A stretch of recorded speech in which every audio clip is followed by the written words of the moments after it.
bonsoir à tous qui nous rejoignez sur Bibouda. J'imagine que vous avez passé un bon réveillon. Et je ne vous pose même pas la question. Ce fut un réveillon, je vous le concède, un peu spécial, très intime, avec 2, 3, 4 regards, en tous les cas moins de 6, c'est peut-être inhabituel, et avec des personnes que vous aimez, du moins je vous le souhaite. Mais dans cet îlot de douceur, vous vous trouviez peut-être encerclé dans les mesures sanitaires prises autour de la Covid-19. Dans cet îlot de douceur, peut-être également, cela ne vous empêchait pas d'être assailli par des idées plus sombres, des idées noires. Vous savez, ces idées pot de colle, ces idées dont on ne parvient pas à se débarrasser. Vous mettez à table, elles déjeunent avec vous. Vous vous couchez, elles sont vos dernières pensées. Vous vous levez, elles sont déjà là. Et elles sont déjà réveillées, même avant vous. Vous vous retournez, elles sont encore là. Pas moyen de s'en débarrasser. Bref, vous ruminez. C'est comme ça qu'on dit. Vous ruminez. Vous êtes inquiet, inquiète. Vous êtes anxieuse même ou anxieux. Eh bien, cela peut arriver à tout le monde. La vraie question, lorsqu'on est dans un état comme celui-là, c'est comment on s'en sort. Qui pourrait vous donner la clé pour sortir de cette impasse? Eh bien, l'hypnose vous apporte beaucoup plus qu'une solution. C'est un vrai chemin de sortie et c'est ce que nous allons voir ce soir dans ce webinaire que l'on pourrait intituler Anxiété, rumination, les solutions de l'hypnose. Nos invités, vous les connaissez bien, ce sont des stars de Bibouda. Il s'agit de Noémie Kléber et de Robert Larsonneur. Bonsoir à tous les deux. Bonsoir à vous, bonsoir à tous. Alors je rappelle, Robert, vous êtes médecin de formation, mais surtout, bien sûr, aujourd'hui vous dirigez un centre de formation en hypnose, un autre en PNL. L'hypnose, c'est votre passion depuis 30 ans, vous enseignez les neurosciences. Noémie, vous êtes responsable du département hypnose dans cette structure que vous co-dirigez, un centre à Paris et un centre d'ici quelques semaines, d'ici quelques mois à Valence. Du moins, nous le souhaitons et nous sommes impatients. Il est un peu contrarié précisément par tous les dispositifs actuels pour contrer la Covid-19. Noémie, j'ajoute aussi que vous êtes une artiste, vous peignez, vous exposez depuis longtemps. Vous avez, je le dis entre parenthèses, mais je le dis quand même, vous avez aussi développé avec Vivo Vojo l'hypno-astro. C'est un programme grâce auquel on peut musarder dans les constellations. On profite ainsi des bonnes conjonctions pour entreprendre. Programme axé également sur la nouvelle lune, par exemple. Je dis ça pour mémoire. Vous étiez dans le sud pour les fêtes de fin d'année. Une image, ce sont les yeux de votre fille Wendy, 4 ans, devant la magie de Noël. Ça, vous l'avez vraiment en tête, vous l'avez vécu. Ce sont de très, très beaux souvenirs. Vos valises n'étaient pas encore défaites. C'était hier soir, dans votre résidence parisienne, lorsque vous êtes rentré. Merci beaucoup d'être avec nous ce soir. Robert, j'aimerais que l'on commence par ce mot rumination. Rumination, est-ce le terme technique pour dire cet état de dépendance par rapport à une idée obsessionnelle, une idée qui ne nous quitte plus? Oui, alors tout à fait. Alors le terme de rumination, nous l'avons accolé pour ce webinaire au terme anxiété. La rumination, qu'est-ce que c'est? Eh bien, ce sont des idées qui tournent en boucle dans notre esprit, un petit peu comme on a déjà vu des images de quelqu'un sur un vélodrome, sauf que là, très souvent, il n'y a pas de porte de sortie. Donc, eh bien, l'idée, elle tourne en rond et finit par occuper tout l'espace. À côté des ruminations, il y a les anxiétés. Alors, une petite nuance entre les deux. Alors, au niveau du cerveau, on va voir que ça se ressemble, hein, au niveau de l'action, au niveau des émotions, au niveau de la tempête émotionnelle, mais on verra ça par la suite. Mais l'anxiété concerne plus souvent un problème, un événement du futur qu'on considère comme problématique. C'est la peur, en fait, d'un événement difficile. Alors que la rumination, très souvent, pas toujours, mais très souvent, concerne un problème, un événement du passé qui est entaché d'un problème auquel il n'y a pas eu de sortie, de solution, et ce problème devient obsédant, même s'il fait partie du passé. Alors, quel rapport entre, merci beaucoup pour ces explications, Robert, mais quel rapport entre rumination maintenant et hypnose, dites-moi?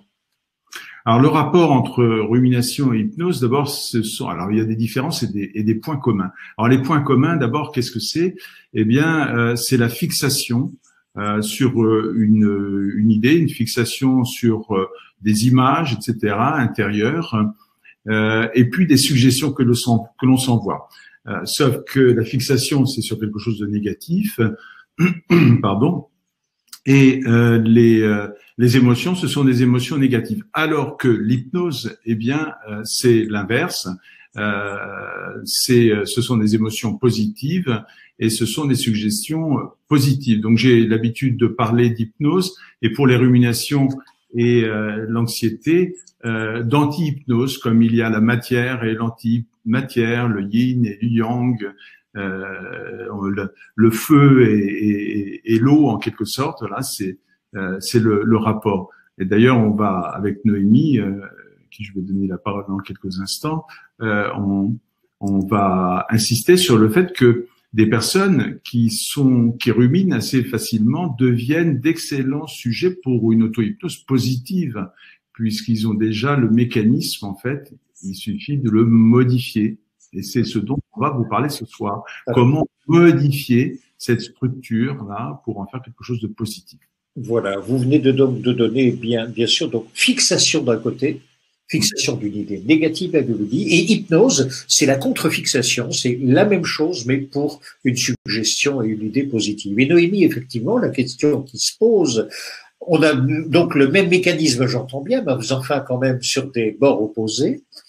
Comment passer de l'un à l'autre? Comment transformer la transe négative du quotidien en transe positive? Alors, tout d'abord, c'est vrai que c'est un petit peu hors sujet tout de suite parce que c'est la première fois que j'ai la parole et je tiens à souhaiter une très belle année à toutes les personnes qui nous écoutent. À vous, Thierry, c'est vraiment important pour moi de le faire en ce début d'année. Alors, sachez qu'il y a beaucoup de monde ce soir, j'ai oublié de vous le dire, mais il y a 3700 inscrits, des centaines de personnes qui vous suivent, mais de partout, Villepreux 78, Côte d'Azur, Clermont-Ferrand avec Juliette, enfin, tout le monde est là. Voilà, nous vous écoutons. Tant mieux. À toutes ces personnes, je souhaite une très belle année et une bonne santé. Je crois que la santé est vraiment l'élément le plus important. Si la santé va, tout va. C'est ce que l'on a l'habitude d'entendre et j'y crois profondément. Peut-être Thierry, avant de répondre à votre question très pertinente, j'aimerais peut-être approfondir qu'est-ce que la rumination. Parce que très souvent, la rumination est connotée négativement. Elle est connotée négativement, mais alors revenons-en à la définition. C'est vrai que très souvent, on repense à des choses et ces choses auxquelles on repense tournent en boucle et peut-être parfois deviennent envahissantes. Et quand ces pensées deviennent envahissantes, eh bien la psychologie parle de rumination mentale. Alors, j'entends certains peut-être penser, oui, mais moi, il m'arrive parfois de penser à quelque chose et de volontairement y penser jusqu'à ce que la solution arrive. Et je ne vis pas ça comme un problème, c'est plutôt pour moi quelque chose de positif. Et à cela, je réponds oui. C'est parce que très souvent, la rumination est connotée négativement. Très souvent, on pense que la rumination, c'est quelque chose de désagréable. Mais c'est parce que on ne définit pas suffisamment, raison pour laquelle j'insiste un peu sur ce point, qu'il y a deux types de rumination. Il y a la rumination type normale. La rumination normale consiste en cela que je vais mettre une idée dans mon cerveau et je vais la faire tourner jusqu'à trouver un sens. Je pense à quelque chose, cette idée tourne, je lui donne un sens jusqu'à ce que cette idée sorte parce qu'elle a trouvé une issue, un exit, une sortie. Voilà. C'est de la rumination normale. Il y a un équilibre entre le je pense et ensuite j'agis, l'agir. Deuxième type de rumination, celle dont nous allons beaucoup parler ce soir, c'est la rumination dite dysfonctionnelle. Cette rumination dite dysfonctionnelle, c'est justement cette fameuse idée qui tourne dans le cerveau et devient envahissante. Elle envahit parce qu'elle ne trouve pas d'issue, pas de sortie, et cette idée-là tourne et devient quasi stérile. C'est-à-dire qu'elle n'a plus de sens. Elle sort de son contexte et elle est intraitable. Voilà. Alors, donc cette rumination dite dysfonctionnelle là nous intéresse beaucoup parce que c'est celle-ci qui, justement, pour rejoindre un peu votre question, va devenir objet de fixation. C'est-à-dire que j'ai une idée qui envahit tellement mon esprit que elle me fascine. Je suis fascinée malgré moi par cette idée qui tourne à l'intérieur de mon cerveau et qui quelque part crée un contexte hypnoïde. Je suis dans cette fascination, fascinée par cette rumination négative à l'intérieur de moi qui envahit tout l'espace. Alors, par rapport à ces deux types de rumination, la rumination normale, c'est une rumination de tous les jours qui est tout à fait, comme son nom l'indique, tout à fait normale. Et la rumination dysfonctionnelle qui très souvent va amener les gens à l'anticipation négative, à l'exagération des conséquences, etc. Donc, il y a vraiment deux façons de définir la rumination et il me paraissait important de revenir sur cette différence-là. Merci beaucoup pour toutes ces précisions. Et donc, je repose ma question. Je suis obsessionnel aussi quand je veux. Je vous repose la question, comment passer d'une transe négative, je suis dans une rumination dysfonctionnelle, à une transe positive, je trouve une issue à cette espèce de centrifugeuse qui ne fait qu'occuper mon esprit et vous avez dit vers laquelle je suis fasciné. Alors, il y a bien évidemment plusieurs outils. L'hypnose dont on va vous parler fait partie de cet arsenal-là mis à la disposition des gens. Alors, lorsque l'on dit rumination, eh bien, on pense bien évidemment rumination négative, dysfonctionnelle, donc ce sont des phrases négatives. Imaginez, j'ai un rendez-vous chez le dentiste dans une semaine et je me dis je veux pas y aller, je n'irai pas, je suis angoissée, ça me fait peur, ça va me faire mal, je vais avoir mal, je veux pas y aller, ça me fait peur, ça me fait mal, je vais avoir mal, je veux pas y aller. Et on voit bien, je peux continuer comme ça, vous imaginez bien, donc le poisson rouge qui tourne dans le bocal de la boîte crânienne. Eh bien, là, c'est quoi? Émile Coué l'a très bien dit. C'est quoi? C'est la répétition d'une idée qui devient conviction. Conviction est égale à croyance. Et là, dans ce cas, croyance limitante. Donc, on voit bien que là, nous sommes dans ce qu'on appelle de la transe négative. Cette idée-là qui s'est installée, mais malgré moi, mais à cause de moi, c'est bien moi qui me suggère à longueur de temps, j'ai peur d'aller chez le dentiste, il va me faire mal, il va me faire mal, il va me faire mal, il va me faire mal. Eh bien, on le sait, et j'ai eu de cesse de le répéter lors des webinaires avec grand plaisir, parce que c'est un fondamental de l'hypnose et de la communication d'influence positive. L'inconscient entend, mais ne comprend pas la négation. Donc, la première des choses à faire, et on va vous parler de mille et une techniques durant ce webinaire, mais je crois que revenons-en toujours aux fondamentaux.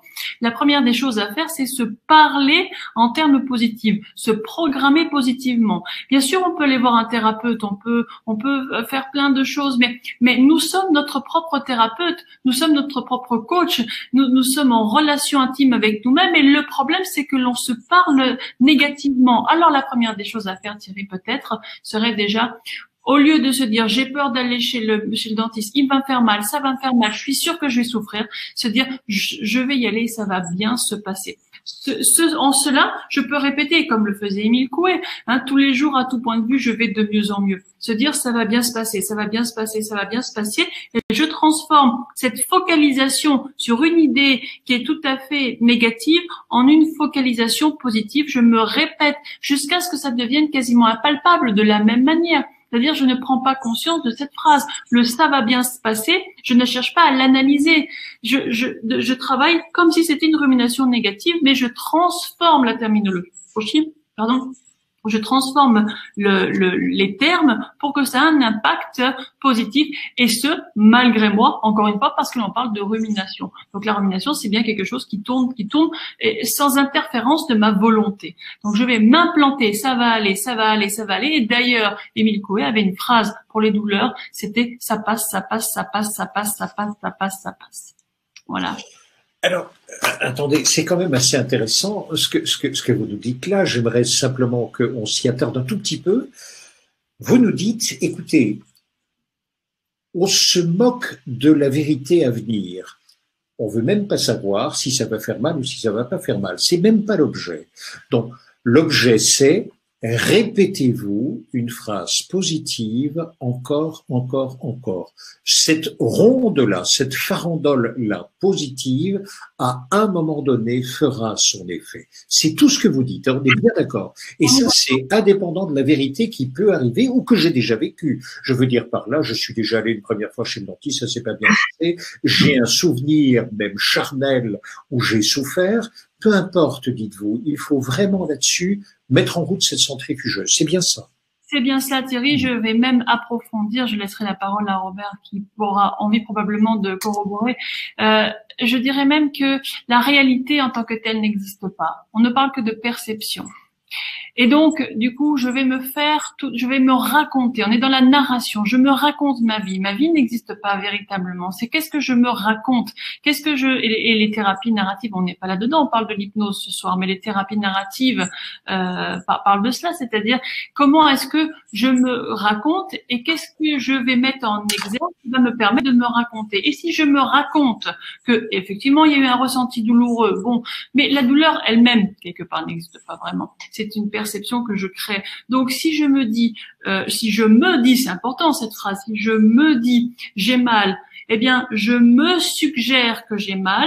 Et si je me dis quand j'ai mal, je vais avoir mal la prochaine fois, je suis en train de créer une réalité qui n'existe que parce que je me parle d'une certaine manière. C'est ce que l'on se dit qui crée la réalité. Je crois profondément en cela.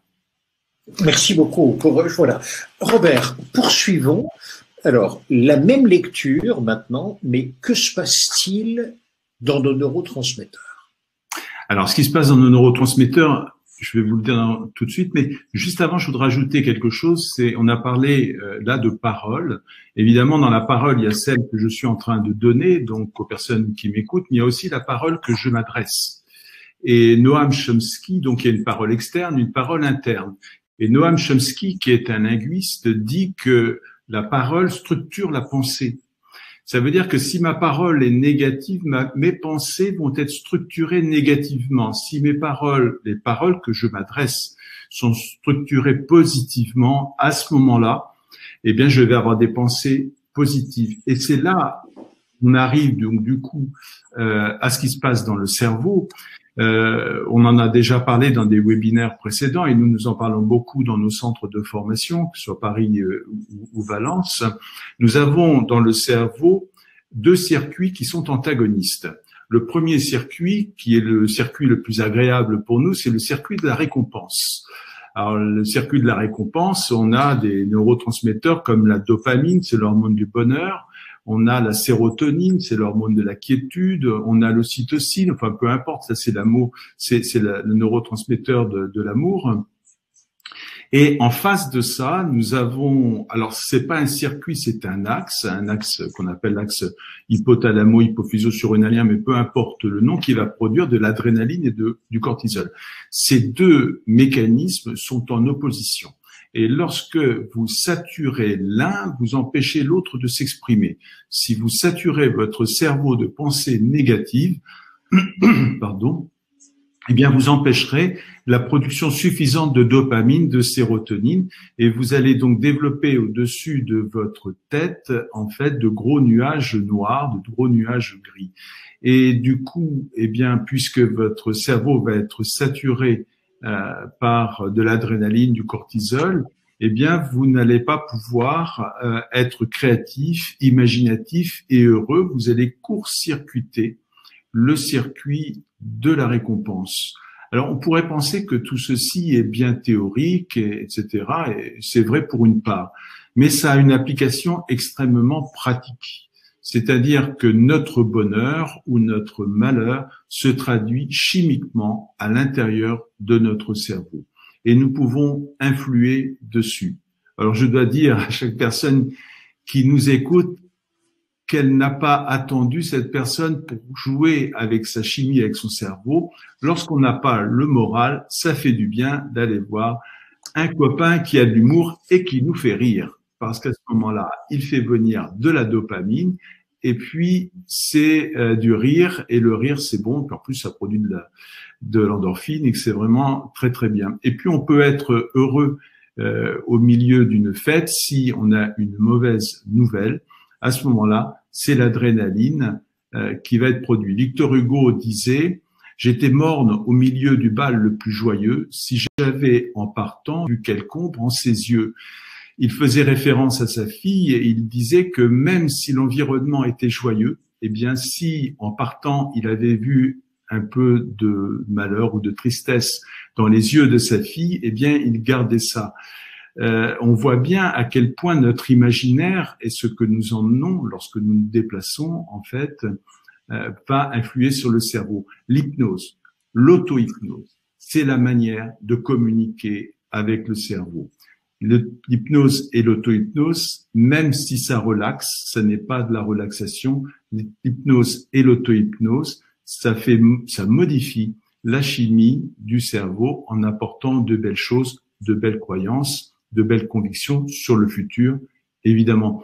Et aujourd'hui, nous sommes dans une période morose, j'invente rien, ça déborde de partout cette idée. Eh bien, l'une des meilleures antidotes, c'est d'avoir de beaux projets. Lorsque vous avez de beaux projets, eh bien, à ce moment-là, vous vous mettez à rêver et vous produisez de la dopamine et de la sérotonine. Donc, pour 2021, ce que je souhaite à chaque personne qui m'écoute, eh bien, c'est d'avoir de beaux projets, rêver, agissez et réalisez. Il n'y a rien de mieux pour combattre l'amorosité. Voilà. Nous, on va le faire avec le cerveau. Merci beaucoup. Mélissa vous dit un coucou particulier à Noémie et Robert. Et il y avait également François qui ajoutait « Je vous salue tous les deux ». Mais c'est vraiment avec beaucoup d'affection. Voici la question du coup. Et si c'est quelqu'un d'autre qui vous dit « Oh, mais tu sais, le dentiste… » Alors, je vais suivre vos conseils, Noémie. Je ne vais pas partir sur une phrase négative, mais sur une phrase positive. Le dentiste va te soigner. Le dentiste va te soigner. Le dentiste va te soigner. Je vous répète cela à l'infini. Ça marche aussi bien ou pas? Eh bien, disons que ça contribue. Ce n'est pas une chose. En général, dans le développement personnel, en psychologie, je dirais de manière générale, ça n'est pas une technique. Ce n'est pas une rencontre. C'est un ensemble de choses. C'est un chemin. On chemine vers le mieux-être et ce sont des rencontres. Ce sont des mots dits, entendus. Ce sont des choses. Et c'est vrai que quand on a autour de soi des personnes ayant un vocabulaire positif, cela contribue à programmer positivement. C'est-à-dire qu'il faut les deux. Des personnes, alors je parle par exemple en tant que parent, on a un vocabulaire très positif vis-à-vis de notre enfant, et ce faisant, elle va grandir en s'imprégnant de cette façon de communiquer. Elle va à son tour prendre le relais quand elle en sera capable et communiquer avec elle-même, c'est-à-dire faire de l'autosuggestion, donc ni plus ni moins de l'auto-hypnose, et elle va à son tour se parler comme elle a appris, comme elle l'a modélisé chez ses parents. Mais maintenant, admettons, nous avons une bonne communication avec, alors pas notre enfant, parce que les enfants, évidemment, vont être très souvent dans de la modélisation intuitive, instinctive.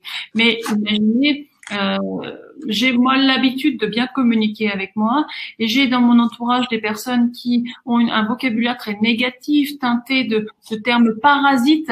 Eh bien, il va y avoir comme une protection parce que j'ai une bonne communication avec moi-même. Vous voyez, donc il va y avoir comme un bouclier naturel parce que ce qui est le plus important, c'est comment est-ce que je communique avec moi. Par contre, maintenant, je n'ai pas eu cette empreinte de base, c'est-à-dire je ne sais pas bien communiquer avec moi. Je me suggère toujours, mais non, t'es pas nul. On a l'impression que c'est bien de se dire, mais non, t'es pas nul. Mais non, on entend nul, donc ça va pas. Mais non, ça va pas être catastrophique. Mais non, t'es pas nul, etc. Si j'ai autour de moi des personnes qui me parlent positivement, ça impactera, mais ça ne fera pas le job. Ouais, parce que je me parle mal. Donc vraiment, il doit y avoir quelque chose de fait de part et d'autre pour que vraiment il y ait une communication harmonieuse. Néanmoins, j'en reviens à votre exemple, Thierry. Si quelqu'un a peur d'aller chez le dentiste et qu'il entend tout le temps, même s'il a vraiment profondément peur, ça va bien se passer, sois tranquille, ça va bien se passer, je suis sûre que ça va bien se passer, ça va bien se passer, eh bien ça permet à cette personne d'aller à ce rendez-vous en étant un peu plus à l'aise. Ce sera pas tout à fait l'idéal, parce que l'idéal eût été qu'elle se dise également, qu'elle se suggère également que ça va bien se passer. Question d'Anne. C'est vrai que c'est assez pertinent cette question. Je me demande, nous dit Anne, je me demande toujours si le fait de repartir vers le positif ne me fait pas refouler quelque chose. Alors, je voudrais juste, oui, tout à fait. Alors, je voudrais juste rajouter une chose par rapport à tout ce qui vient d'être dit, c'est que on pense souvent que lorsque l'on a une bonne intention, eh bien, vis-à-vis de quelqu'un, eh bien, c'est suffisant. Malheureusement, ça n'est pas suffisant, ça peut même être contre-productif. Si vous avez quelqu'un qui rumine, quelqu'un qui est anxieux, et que quelqu'un lui dit, par exemple, ne te fais pas de mouron, arrête de penser à ça, etc. Eh bien, très souvent, c'est contre-productif parce que la personne n'est pas reconnue, comme si c'était facile de se débarrasser de ces ruminations, de cette anxiété. Donc, il ne suffit pas d'être bien intentionné pour produire de bons résultats. En hypnose, nous avons une structure. L'hypnose, ça n'est pas de la magie, en fait. Hein. C'est très, très structuré. Il y a une logique. Et par exemple, une chose qui est importante et que peu de gens font, c'est que lorsqu'une personne rumine ou est anxieuse, il faut la reconnaître. Reconnaître les difficultés qu'elle rencontre et ne pas lui dire mais c'est rien, il y en a d'autres, il y a des gens qui ont bien plus grave que toi, qui ont des choses bien plus graves que toi, etc. C'est un manque de reconnaissance de la difficulté. Donc tout ça est très structuré. Il faut avoir une relation particulière avec la personne. Et si on s'auto-soigne, parce que c'est quelque chose qui me semble important, c'est bien, encore une fois, d'aller voir un hypnopraticien, un psychologue, mais on fait ça une fois par semaine, mais entre deux, voilà. Si on a des dialogues négatifs, eh bien, on ressème les mauvaises graines, en quelque sorte. Voilà. Une semaine après, chez le psychologue ou l'hypnopraticien, on va les enlever, les mauvaises graines, et puis on va les ressemer. Donc, c'est bien de maîtriser cette communication, ce dialogue avec notre esprit et avec notre cerveau par la parole externe lorsqu'on va voir un psychologue ou un thérapeute, et la parole interne lorsqu'on s'adresse à soi-même, parce que si on s'envoie de mauvais messages, il n'y a personne pour les stopper. Ils vont directement de nous à nous-mêmes. Ça va très, très vite. Voilà. Question, j'en profite, hein, question très pratique, par exemple, de Sylvie, c'est vraiment de notre temps. Elle nous dit ceci: comment faire pour combattre la morosité seule? Alors j'aime bien le mot morosité parce qu'ici, c'est une pensée. C'est seulement une pensée. Elle ajoute, c'est pesant de ne pas voir sa famille, de ne pas les étreindre, de ne plus avoir d'accolade. Donc ici, c'est plus une situation qui m'encercle. Où que je sois, je suis confronté à cela.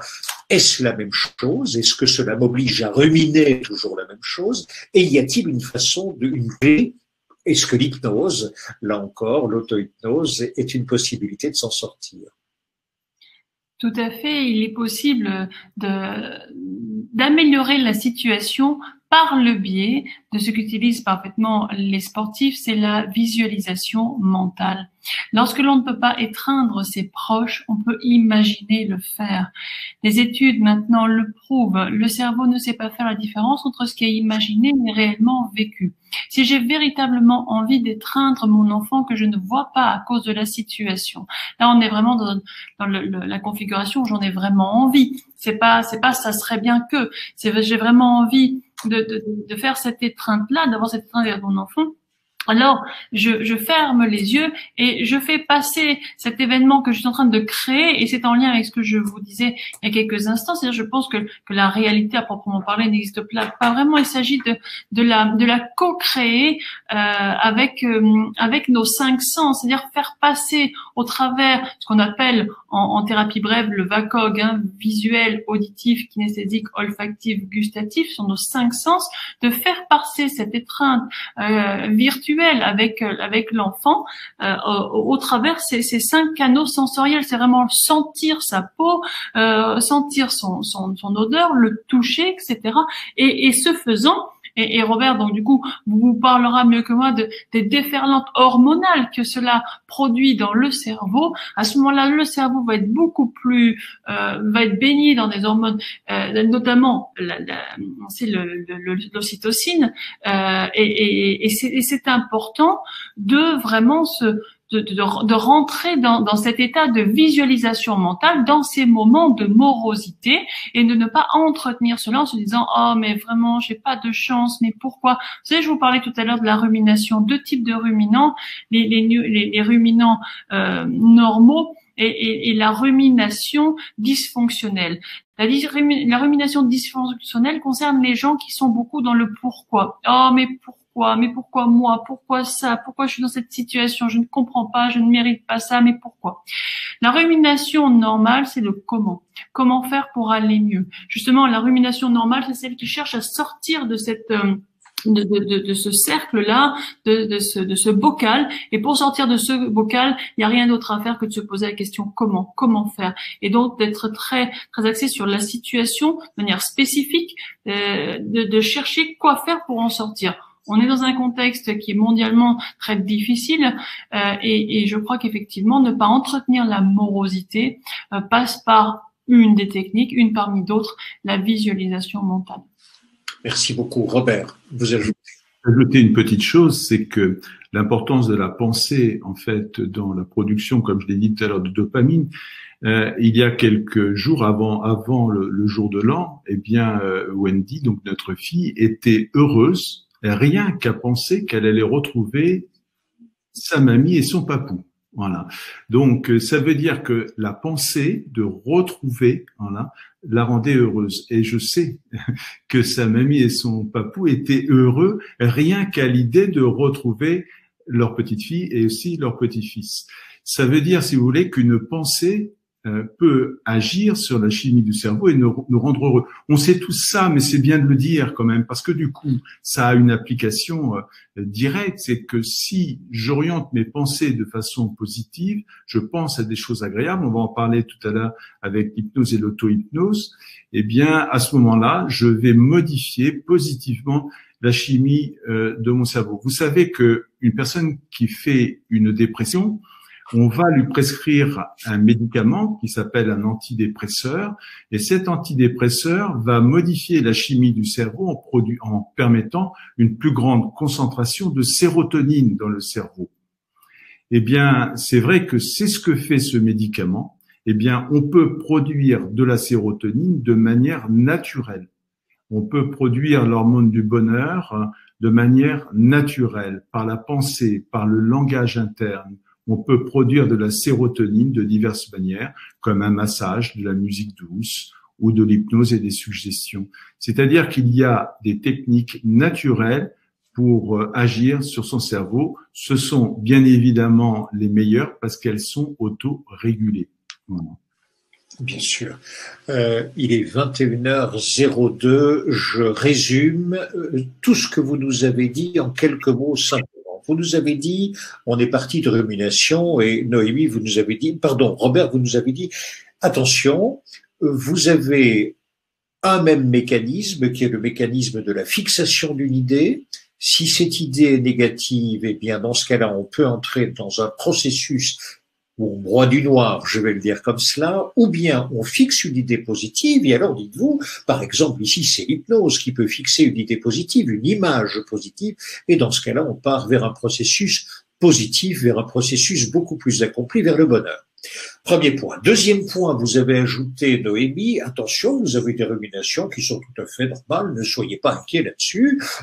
Vous pensez à une idée, elle tourne en vous et vous la faites circuler volontairement. Vous avez dit, voilà, simplement pour pouvoir trouver son apaisement et ensuite la faire sortir. C'est un processus tout à fait normal. Là où il y a dysfonctionnement, c'est quand ça tourne en boucle et là on n'arrête plus et on entretient ce circuit-là.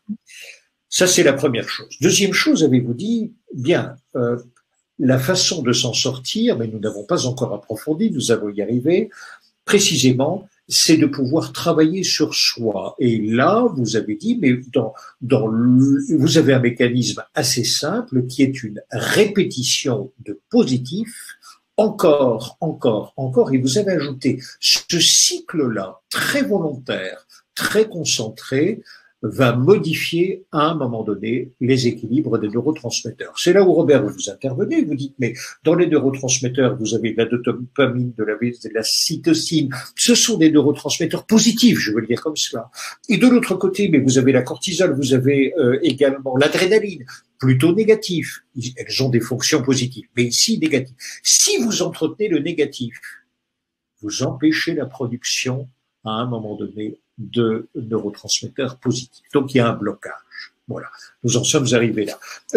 Et vous avez ajouté, et merci beaucoup d'avoir répondu à plusieurs questions, visualisation bien sûr, vous ajoutez, il y a des mécanismes finalement qui nous servent beaucoup lorsque le réel est très proche de l'imaginaire, profitons-en, ce sont des leviers d'action intéressants. Question du coup, elle a été posée plusieurs fois, mais nous y arrivons. L'auto-hypnose, de quoi s'agit-il? Quel serait le cheminement maintenant qui me permet de me placer dans une position où je vais passer du circuit A au circuit B? Je vais reprendre la main sur le mécanisme. Dites-nous. Ça doit se faire le matin, ça doit se faire le soir, il y a une préparation. Il y a une question, par exemple, également, qui consiste à dire, mais est-ce que c'est une méditation, l'hypnose, l'auto-hypnose? C'est vraiment différent? Alors, apprendre l'hypnose, c'est apprendre à communiquer avec son inconscient et c'est apprendre aussi à communiquer avec soi-même. Voilà. Et donc, apprendre l'hypnose, ça va permettre d'appliquer à soi, en fait, grâce à l'auto-hypnose. Donc, il y a un petit passage à faire, mais qui est vraiment très, très simple. Lorsqu'on connaît l'hypnose, on sait l'appliquer à soi-même. Ça va apprendre à se mettre en bonne relation avec soi-même et non pas fonctionner de manière purement empirique. C'est-à-dire que je rencontre un événement négatif et du coup, j'ai le blues. Voilà. Je rencontre un événement négatif parce que nous en rencontrons tous, c'est la vie, tout simplement. Et eh bien, je décide de le prendre en compte d'abord parce que c'est un message qui m'est envoyé et il faut que j'en fasse quelque chose. Et ensuite, je décide de m'orienter solution pour trouver une solution à ce message négatif et à ce problème. Donc, l'hypnose et l'auto-hypnose, pour moi, mais bon, c'est un point de vue, hein, on n'a rien inventé de mieux pour communiquer avec son esprit. Voilà.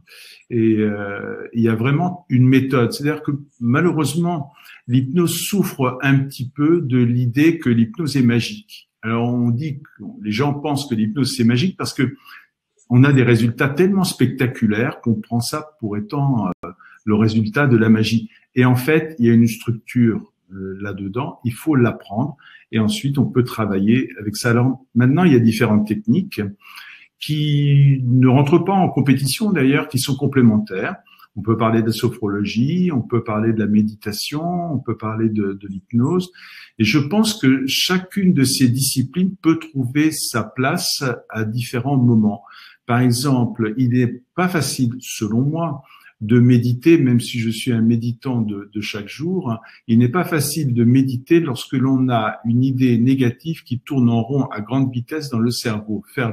Alors bien sûr, on apprend à accepter, etc. Et je pense qu'à ce moment-là, l'hypnose va être particulièrement efficace en cas de rumination parce que on va faire une fixation avec l'hypnose sur quelque chose d'autre que cette idée qui tourne en rond. Voilà. Et ce quelque chose d'autre, évidemment, ça va être des choses positives et agréables.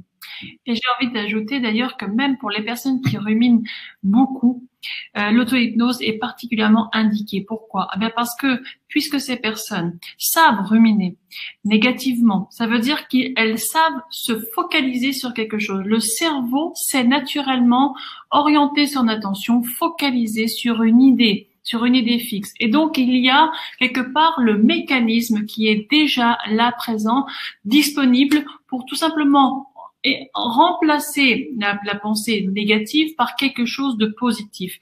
Oui, quand je dis ça, je pense, tout à l'heure, j'ai parlé de la personne qui va se dire, je veux pas aller chez le dentiste, ça va me faire mal. Mais je pense aussi à ces personnes qui qui redoutent aller à l'hôpital, une visite quelconque chez un médecin, un spécialiste, ou bien, je dirais aussi, ce qui concerne les phobies. Par exemple, j'ai peur de prendre l'avion, etc. C'est toutes ces idées qui tournent à l'intérieur, qui donc sont des ruminations négatives qui peuvent, par le biais de l'auto-hypnose, véritablement se transformer en pensée positive. C'est véritablement, enfin, les ruminations, c'est une compétence mal orientée. Et le but de l'auto-hypnose, ça va être, comme l'a dit Noémie, de réorienter cette compétence de façon positive. Mais il y a une compétence à la base, mais elle est délétère. Et ça va être ça l'intérêt de l'hypnose. Et là, vraiment la magie de l'hypnose, parce qu'on va retourner le mécanisme. On va passer du yin au yang, etc. et on va aller de l'autre côté. À la différence de la méditation, parce que vous avez parlé un petit peu de méditation, c'est que là, on est vraiment très actif. On est acteur. De toute façon, en hypnose, on est vraiment acteur de son changement. Et on n'est pas dans une passivité.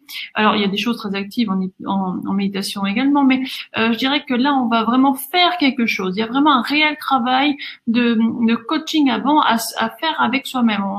On est auteur de son changement et il va falloir rédiger des choses, notamment dans la formation que l'on propose à l'auto-hypnose. Il y a de la rédaction. Il y a je décide de me prendre en main et je fais véritablement quelque chose pour. Donc, on n'est pas simplement dans je m'installe et je vais écouter une séance audio. Je m'installe et je vais fermer les yeux, je vais rêver. Bon, c'est bien, mais c'est pas du tout ce que l'on propose. On propose vraiment de retrousser les manches et d'investir dans son mieux-être. Juste une petite chose, c'est que Noémie et moi, nous sommes fans de la méditation, hein. Donc on médite l'un et l'autre tous les jours. C'est juste que quand vous allez voir un médecin, il n'a pas qu'un seul médicament pour vous soigner. On ne fait pas qu'une seule chose. Et je pense que l'auto-hypnose et l'hypnose sont tout à fait complémentaires, à tel point, si vous voulez, que dans nos séances d'hypnose, au centre de formation, nous avons introduit une phase de méditation à l'intérieur de la séance d'hypnose. C'est vous dire l'intérêt que l'on a pour la méditation. Simplement, nous pensons l'un et l'autre que lorsque la rumination est trop forte, la méditation n'arrive pas à s'imposer par rapport au cyclone intérieur, par rapport au nuage trop gris au-dessus, et qu'il faut passer par une phase. Et puis après, quand tout va bien, peut-être qu'à ce moment-là, eh bien, la méditation peut permettre de stabiliser une santé mentale retrouvée, en quelque sorte. En réalité, vous êtes en train de nous décrire un trousseau de clés. Vous dites, dès lors qu'il y a rumination, anxiété, vous avez bien approfondi les deux termes, à ce moment-là, il faut en sortir. Et vous dites, mais dans notre trousseau, le trousseau pourrait s'intituler d'ailleurs dialogue avec soi-même. Et alors là, pour le coup, des pratiques extrêmement efficaces, mais structurées, c'est ce que vous avez dit. La méditation l'est aussi, elle est différente, elle fait partie du trousseau. Tout ceci sont des outils qui vont nous permettre effectivement de réguler ou de revenir à un meilleur dosage des neurotransmetteurs, c'est bien ça? Oui. Etc. Donc, c'est bien d'avoir une boîte à outils dans laquelle il y a plusieurs choses et de pouvoir choisir. Voilà, choisir l'outil en fonction du contexte.